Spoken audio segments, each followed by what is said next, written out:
আসসালামু আলাইকুম। সপ্তম শ্রেণীর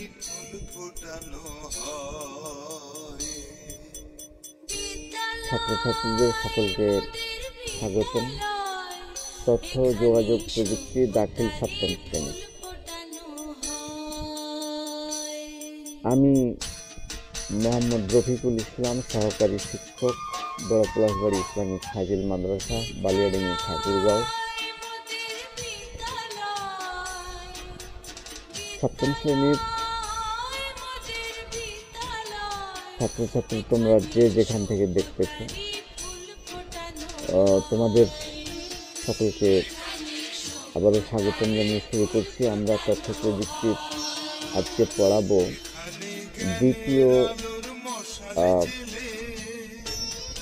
দ্বিতীয় অধ্যায় 8 নম্বর পাঠ। এখানে দ্বিতীয় অধ্যায় হলো কম্পিউটার সংশ্লিষ্ট যন্ত্রপাতি। দেখুন প্রিয় ছাত্রছাত্রী, যে আজ থেকে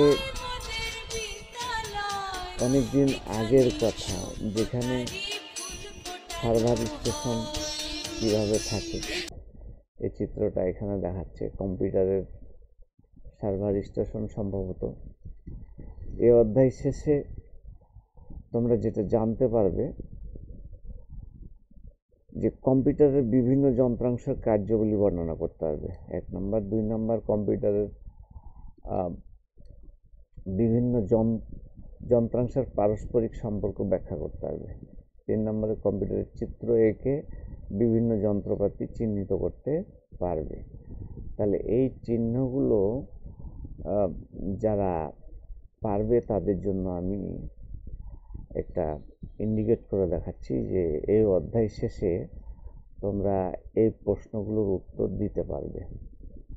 চলুন বন্ধুরা, আমরা চলে যাচ্ছি 8 নম্বর পাঠে।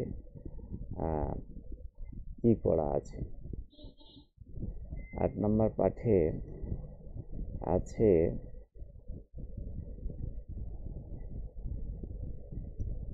8 নম্বর পাঠ ইনপুট ডিভাইস। ষষ্ঠ শ্রেণীতে তোমরা আইসিটির বিভিন্ন যন্ত্রপাতি সম্পর্কে জেনেছ। এ পাঠে আইসিটি যন্ত্রপাতি সম্পর্কে তোমরা আরও বিস্তারিত জানতে পারবে।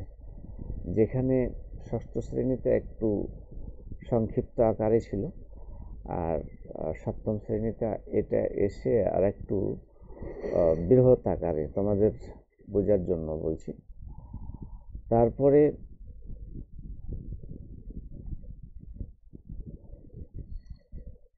সময়ের সাথে ও যন্ত্রপাতিগুলো ক্রমেই আরও আধুনিক হয়ে উঠছে। বিষয়টা এখন এমন দাঁড়িয়েছে যে আজকের সবচেয়ে আধুনিক যন্ত্রটি আগামীকাল পুরনো হয়ে যাচ্ছে। তাছাড়া নতুন আবিষ্কার তো আছেই। দেখো বন্ধুরা, আমি এই ধরে নাও 5-6 বছরে আমার যে স্মার্টফোন প্রথমে ছিল একটা 2G, তারপরে আসলো 3G, তারপরে বর্তমানে 4G 5G প্লাস একটা মোবাইল, অ্যান্ড্রয়েড মোবাইল ব্যবহার করতেছি। সেক্ষেত্রে দেখো আজকে তুমি একটা অ্যান্ড্রয়েড 4G নিচ্ছ, এটা হয়তো বা 6 মাস 1 বছর পরে তোমার অ্যান্ড্রয়েড 5G চলে আসবে, 5G নেট চলে আসবে। তখন তোমাকে আর অ্যান্ড্রয়েড 4Gটা ব্যবহার করতে ভালো লাগবে না। টেলিভিশনের রিমোট কন্ট্রোল যন্ত্রটির কথা ধরো, এখন এমন বিভিন্ন টেলিভিশন পাওয়া যায় যেটা মুখের কথাই চলে, কথা বললে এমন ইনপুট দেওয়া সম্ভব। কম্পিউটার তো তোমরা মাল্টিমিডিয়া ক্লাসে দেখছো। সেক্ষেত্রে কম্পিউটারের যে মাইক্রোফোন, ল্যাপটপের যে মাইক্রোফোন আছে, এই মাইক্রোফোন দিয়ে আমরা কোনো তথ্য যদি ইনপুট করে দিই, ধরে নাও ইউটিউবে ঢুকবো, তো ওখানে আমি দিয়ে দিলাম যে আমার সোনার বাংলা জাতীয় সঙ্গীতের প্রথম লাইনটা বললাম। জাতীয় সঙ্গীতের প্রথম লাইনটা বললে আমাকে কয়েকশো জাতীয় সঙ্গীতের ভিডিও আমাকে এনে দিবে, আমি ইচ্ছা মতো যেটা খুশি সেটা আমি বাজিয়ে দেখতে পারি। এই হলো রিমোট কন্ট্রোল, যেগুলো টিভি কথা বলা হচ্ছে। সাথে সাথে মোবাইলের যে মাইক্রোফোন আছে, এই মাইক্রোফোন দিয়ে আমরা লিখাতে পারি, সাথে সাথে কোনো তথ্য মোবাইলে আপলোড দিতে পারি, এবং কি হোয়াটসঅ্যাপ, মেসেঞ্জার এগুলোর মাধ্যমে আমরা ভয়েস মেসেজ দিতে পারি। যেখানে আমি হোয়াটসঅ্যাপের নিচে যে মেসেজ বক্স আছে, এই মেসেজ বক্সে একটা মাইক্রোফোনের চিহ্ন আছে, এখানে আঙুল দিয়ে হোল্ড করলে যতক্ষণ কথা বলবো 2 মিনিট 3 মিনিট কথা বলে ছাড়ে দিলে অটোমেটিক তোমার কাঙ্ক্ষিত জায়গায় ভয়েস মেসেজটি চলে যাবে। ডিয়ার বন্ধুরা, প্রযুক্তি খুব দ্রুত বদলে যাচ্ছে। তোমরা জানো যে সপ্তম শ্রেণীতে পড়েছো, একটু তারা একটু উপরের শ্রেণীতে যেতে যেতেই যন্ত্রপাতি অনেকগুলো জাদু ঘরের সামগ্রীতে পরিণত হয়েছে। তবু বর্তমানে প্রচলিত যন্ত্রপাতি সম্পর্কে আমাদের জানতে হবে। আমাদের যে বর্তমানে যে যন্ত্রপাতি আছে এগুলো সম্পর্কে জানতে হবে। তোমরা সপ্তম শ্রেণী, অনেকেই হয়তো বা গরুর হাল বা গরুর হাল এবং কৃষাণ দেখনি, কিন্তু আমরা দেখেছি যে সকাল হলেই গ্রামের যে রাস্তা, মাঠের রাস্তা আছে, সেখানে কয়েকশো কৃষক, 2টি গরু, একটি হাল জোয়াল নিয়ে তারা মাঠে যাচ্ছে। কিন্তু এখন আর এই চিত্রগুলো দেখা যাচ্ছে না। সকাল হলেই দেখা যাচ্ছে গরুর গাড়ি নিয়ে যাচ্ছে, কিন্তু এখন আর এই চিত্রগুলো দেখা যাচ্ছে না। এখন শুধু যান্ত্রিক যে যন্ত্র দিয়ে চাষাবাদ হচ্ছে।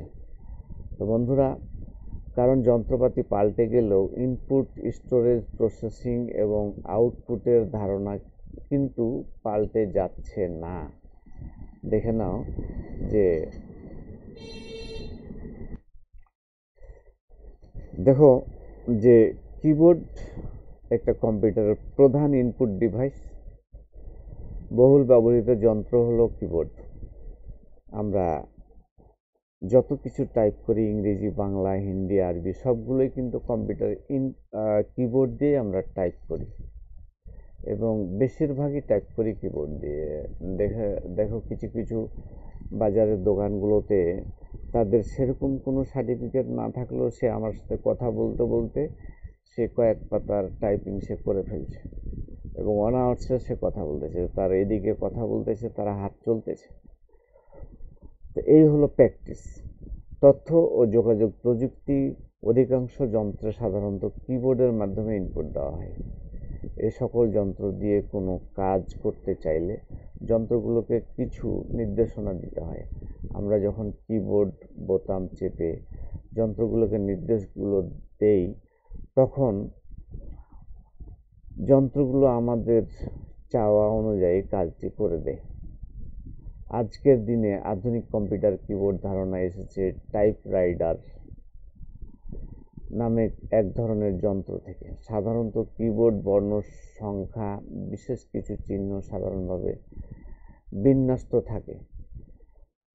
কম্পিউটারের কিবোর্ড টাইপ রাইটারের কিবোর্ডের মতো হলেও বিশেষ কাজের জন্য কিছু অতিরিক্ত কিবোর্ড সাধারণত ইংরেজি ভাষা হলেও অন্য ভাষায় কিবোর্ড পাওয়া যায়। সম্প্রতি বাংলাদেশ সরকার সকল মোবাইল ফোনের কিবোর্ড বাংলা লেআউট যুক্ত করার এক নির্দেশনা জারি করেছে। তাহলে বন্ধুরা, আমরা কিবোর্ড দেখতেছি। এই যে আমি কিবোর্ডটা এখান থেকে ওপেন করে দেখার চেষ্টা করছি। কিবোর্ডটা হলো এই যে কিবোর্ড, এই কিবোর্ড, এখানে অনেকগুলো ফাংশন কি আছে, তারপরে লেটার কি আছে, তারপরে নাম্বার কি আছে, এখানে নাম্বার কিগুলো সম্ভবত আমি দেখাচ্ছি। নাম্বার কি এই যে এখানে নাম্বার কি, তারপরে এই যে এগুলো হলো লেটার কি, তারপরে এই যে এগুলো হলো ফাংশন কি, হ্যাঁ, সরি,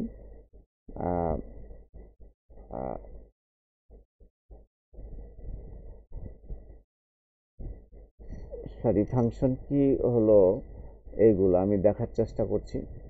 ফাংশন কি হলো এই যে এগুলো, এগুলো সম্ভবত ফাংশন কিগুলো যখন কম্পিউটারে আমরা উইন্ডোজ দিই তখন এই ফাংশন কিগুলো ব্যবহার হয়। তারপরে আমরা নেক্সটে চলে যাচ্ছি। কিবোর্ডের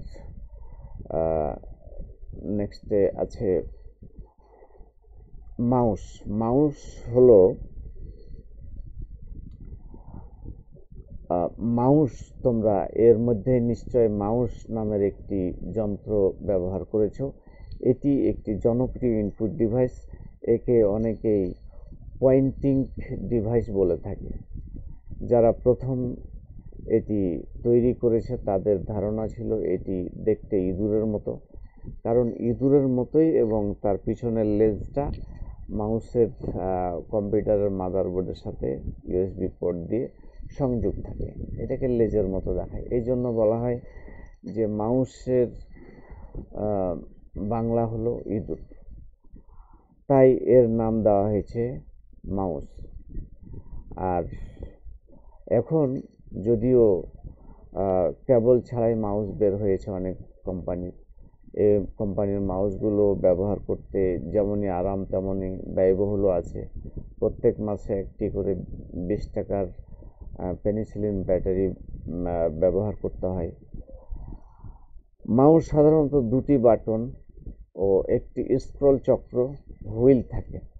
কম্পিউটারের ইনপুট দিতে এই বাটনগুলো বিভিন্নভাবে ব্যবহার হয়। বর্তমানে পৃথিবীর অনেক ধরনের মাউস প্রচলিত আছে। সাধারণত ব্যবহারকারীগণ স্ট্যান্ডার্ড মাউস ব্যবহার করে থাকে। কম্পিউটারের মনিটরের পর্দায় মাউসের অবস্থান দেখানো হয় তীরের ফলার মতো। এটি পয়েন্টারের মাধ্যমে মাউসের নড়াচড়া করা হয়। পয়েন্টার অবস্থান পরিবর্তন করে মাউসের বাটন ক্লিক করে কম্পিউটারকে বিভিন্ন নির্দেশ প্রদান করে। চিত্রভিত্তিক অপারেটিং সিস্টেম মাউসের বহুল ব্যবহার লক্ষ্য করা যায়। সাধারণত নির্দিষ্ট প্রোগ্রামের চিহ্নের আইকনের উপর মাউসের বাম দিকে বাটন একবার ক্লিক করলে প্রোগ্রামটি নির্বাচিত বা সিলেক্ট হয়। পরপর দুইবার ক্লিক করলে প্রোগ্রামটি চালু হয়। ল্যাপটপ কম্পিউটারের টাচপ্যাড দিয়ে মাউসের কাজ সম্পাদন করা যায়। তারপরে আসলো মাইক্রোফোন।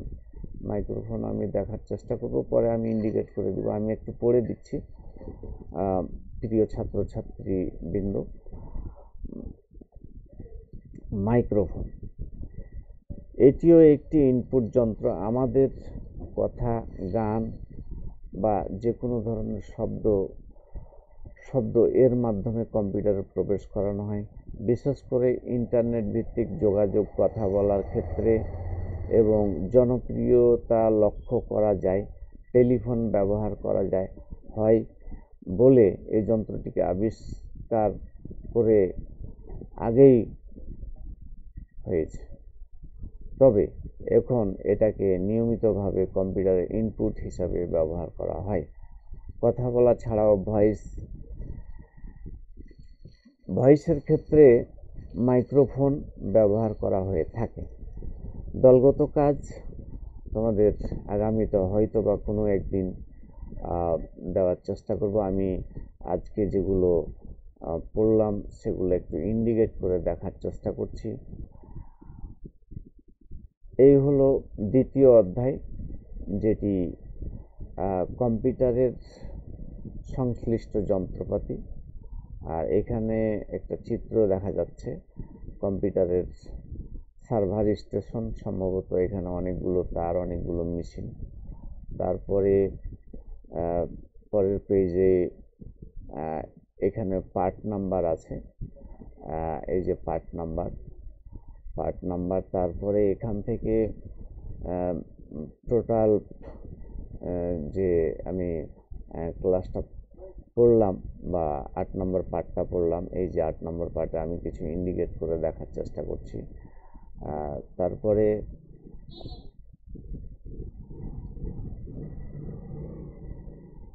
ইন্ডিকেট করে দেখার চেষ্টা করছি। তারপরে এখানে আসলো আহ, এখানে আসলো কিবোর্ড, কিবোর্ড তারপরে আসলো মাউস, মাউসটা আমি দেখার চেষ্টা করছি, এই যে মাউস, মাউস তারপরে মাউসের বর্ণনা এখানে দেওয়া আছে। তারপরে আসলো মাইক্রোফোন, মাইক্রোফোনটা আমি এখানে আহ, আহ, মাইক্রোফোন প্রায় একই রকম, দুই কালারের মাইক্রোফোন দেখাচ্ছে। মাইক্রোফোনটা আমি দেখার চেষ্টা করছি, এখানে একটি আর এখানে একটি, দুইটি মাইক্রোফোন। এই মাইক্রোফোন দুইটি দিয়ে আমরা যখন কথা বলবো তখন এই কথাটা আমাদের চলে যায় কম্পিউটারের ভিতরে, এটি ইনপুট ডিভাইস হিসেবে কাজ করে। আবার যদি আমরা মোবাইলে কথা বলি তাহলে মোবাইলের নিচে দেখো একটি ছোট্ট ছিদ্র আছে, এই ছিদ্র পাশেই মাইক্রোফোনটা আছে, এই মাইক্রোফোন দিয়ে আমাদের কাঙ্ক্ষিত জায়গায় কথাটি পৌঁছে যায়। তারপরে আমি দেখার চেষ্টা করছি পরের যে স্টেপটি, দলগত কাজ এখানে উল্লেখ করা হয়নি এমন কতগুলো ডিভাইস যেগুলো কিবোর্ড আছে সেগুলো নাম লিখে অবস্থান করো। প্রত্যেক দলে উপস্থাপন থেকে একটি অভিন্ন তালিকা তৈরি করো। এটি তোমাদের আগামীকালের হয়তোবা ক্লাসে পড়ার চেষ্টা করব। সকলকে ধন্যবাদ, আগামী ক্লাসে দেখা হবে। সবাই ভালো থাকো, সবার সুস্বাস্থ্য কামনা করে আজকের মতো শেষ করছি। আসসালামু আলাইকুম ওয়া রাহমাতুল্লাহি ওয়া বারাকাতুহু।